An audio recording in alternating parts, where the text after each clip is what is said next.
सुशांत राजपूत एक बेहतरीन कलाकार और जिसके उपर वाले दी बड़ी बख्शिश सी। सुशांत राजपूत ने जिन्नियां भी फिल्मां कीतियां ने बा कमाल कीतियां ने। उन्हां दी अदाकारी, उन्हां दा सुभाव अकॉर्डिंग टू स्क्रिप्ट हूबहू उन्हां ते जचदा सी।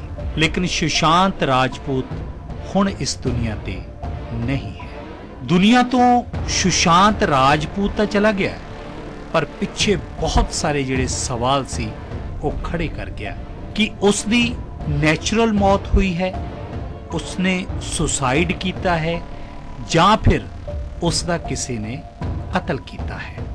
पिछले दिनी film star actress Kangana Ranaut ने इस मुद्दे नूं पहल दे आधार ते चक्किया सी और उसने कहा सी कि जदों तक सुशांत राजपूत नूं इंसाफ नहीं मिलता है, मैं कुछ ना कुछ जरूर करती रहांगी। लेकिन मैं दसना चाहना कि सुशांत दे बहुत सारे लोग करीबी सन, पर एक नाम, हालांकि बहुत सारे नाम उसके नाम दे नाल जोड़े गए ने, एक नाम जो बार बार पुलिस की नज़र विच सी और होर बहुत सारे विभागां दी नज़रां दे विच सी, वो सी रिया चक्रवर्ती। लेकिन दोस्तों, रिया चक्रवर्ती दे कोलों काफी पुछगिछ की जा रही सी सुशांत नूं लैके। कुछ रिया चक्रवर्ती दी चैटिंग और चैटिंग दा जिहड़ा विशा सी किते ना किते ड्रग्स दे नाल भी जुड़िया होया सी, वो चैटिंग भी पुलिस के हथ आ गई सी ते होर भी बहुत सारे सबूत सिगे, क्योंकि कानून है एवं किसी नूं गिरफ्तार नहीं कर सकता जदों तक उसके खिलाफ कोई चंगे और पुख्ता सबूत ना मिलन, उन्नी देर कानून कदे भी किसी नूं अपने शिकंजे विच नहीं लैंदा है और ना ही पुलिस उसनूं कुछ कह सकती है।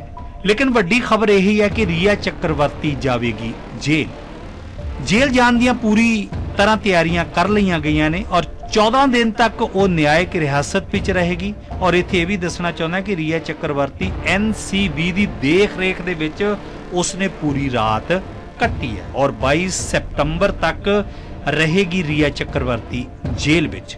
और सुरक्षा के पुख्ता इंतजाम किए गए हैं और जिस जेल विच जावेगी उसनूं सब तो पहला उसनूं सैनिटाइज किया गया है। पखाला जेल है जिथे रिया चक्रवर्ती जा सकती है।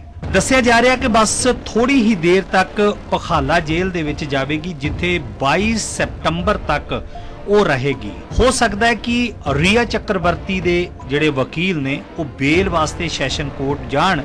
जेकर सैशन कोर्ट वालों उन्हां दी बेल दी अर्जी नूं ना मंजूर किया जाता है तो फिर वो उपरली अदालत विच भी जा सकते हैं। हालांकि रिया चक्रवर्ती काफ़ी पैंतड़ेबाजी की है उसने इस सारे तो मतलब पर्दा पाउण दी, पर कानून हमेशा अपना काम करता रहिंदा है। उसनूं जिस भी इस कड़ी दे विच जो जो तत्थ भी मिलते गए उन्हां तत्थां नूं खंगालदे रहे और रिया चक्रवर्ती तक पहुंच गए। रिया चक्रवर्ती सिर्फ इकल्ली नहीं है, इसके नाल कुछ लोग होर भी गिरफ्तार किए गए ने, जिन्हां विच कौशिक चक्रवर्ती है, दस्सिया जा रहा कि रिया चक्रवर्ती का ब्रदर है, सैमुअल मिरांडा है, अब्दुल बासित है, जैद है और दीपेश सावंत है। ये ने जिन्होंने गिरफ्तार किया गया है। और एक बारी फिर आप कह सकते हैं कि सबूतों की जित हो गई है और रिया के झूठां की जिहड़ी झूठ सी उसदे उन्हां दी हार हुंदी नज़र आ रही है। दस्सिया जा रहा कि जदों रिया चक्रवर्ती की जमानत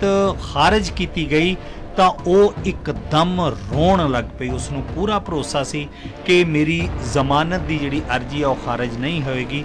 और जदों उसनूं ये पता लगा कि जमानत नहीं मिल रही और उसनूं जेल दे विच ही रहना पएगा तो फुट फुट के रिया चक्रवर्ती रोण लग पई। दोस्तों, जिंदगी दे विच कीती हुई गलती और जदों आपां गलती करते हैं कोई ना कोई सबूत जिहड़ा है जरूर आपां छड्ड जाते हैं और जिस दे बिना ते जिस दे आधार दे उपर कानून जिहड़ा वो अपना काम करना शुरू कर दिंदा है। हुण वेखना यह होएगा कि 22 सितंबर तक रिया चक्रवर्ती जो जेल विच है उसकी बेल उसनूं मिलती है या फिर नहीं।